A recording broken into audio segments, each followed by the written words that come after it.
Good day, I'm Samantha Allen and this is your JIS News for Thursday, May 30.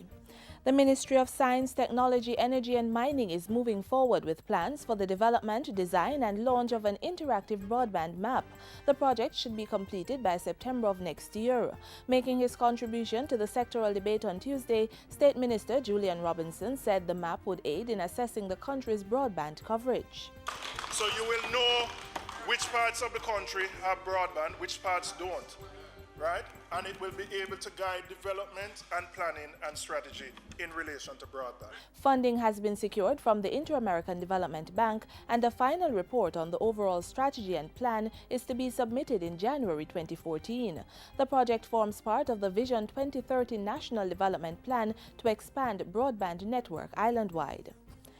Jamaica should soon have legislation for tobacco control. Board member of the Jamaica Coalition for Tobacco Control, Deborah Chen, says this will be in keeping with the country's obligations under the World Health Organization, the WHO Treaty. She was speaking at Tuesday's JIS think tank.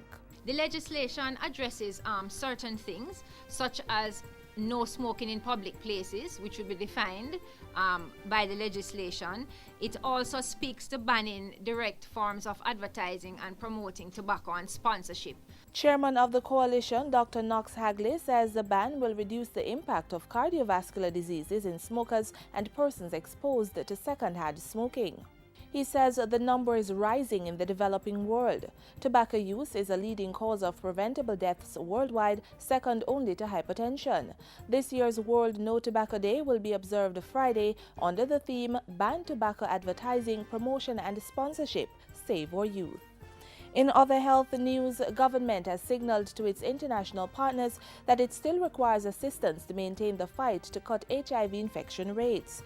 That assertion came from Health Minister Dr. Fenton Ferguson speaking this week at the Caribbean meeting on strategic HIV investment and sustainable financing.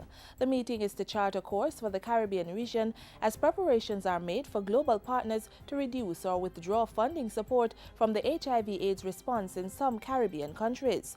The region has the world's second highest HIV rates and 2/3 of its HIV investment comes from international donors. Minister Ferguson said it was true that Jamaica has made excellent gains in its national HIV program, but said some $3.3 billion would be needed by the year 2030 to finance that program and ensure that the HIV prevalence rate is no more than the current 1.7%. Country ownership of this program must be our target.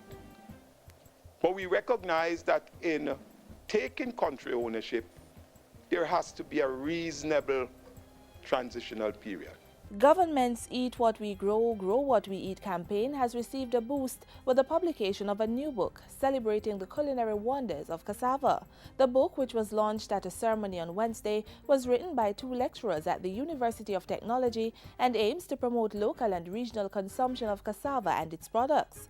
Agriculture Minister Roger Clark welcomed the initiative, adding that it would support the food and nutrition security policy, which is now a white paper before Parliament. He said Jamaica had the capacity to produce wholesome foods for local consumption and export. Cassava is just one of them. And the versatility of cassava is there for everyone to see. So we are going to make sure that we put into production much of that as we seek to deal with our food security. And finally, the official funeral for veteran librarian, public servant and administrator Dr. Joyce Robinson takes place Friday at the Uimona Chapel. The service begins at 11 in the morning. Dr. Robinson, who died on Sunday, May 12, was the first Jamaican to head the Jamaica Library Service. She played an invaluable role in the vibrant development and island-wide expansion of the service between 1957 and 1979. As a public servant and administrator, Dr. Robinson led the highly successful and internationally acclaimed national literacy campaign Jamal in the 1970s. She established and managed the Heart Trust from 1982 until her retirement in 1991. In expressing condolences, Prime Minister Portia Simpson Miller said Dr. Robinson was a strong and determined woman who dedicated her life to public service. And that's it for JIS News Today. I'm Samantha Allen. Thanks for watching.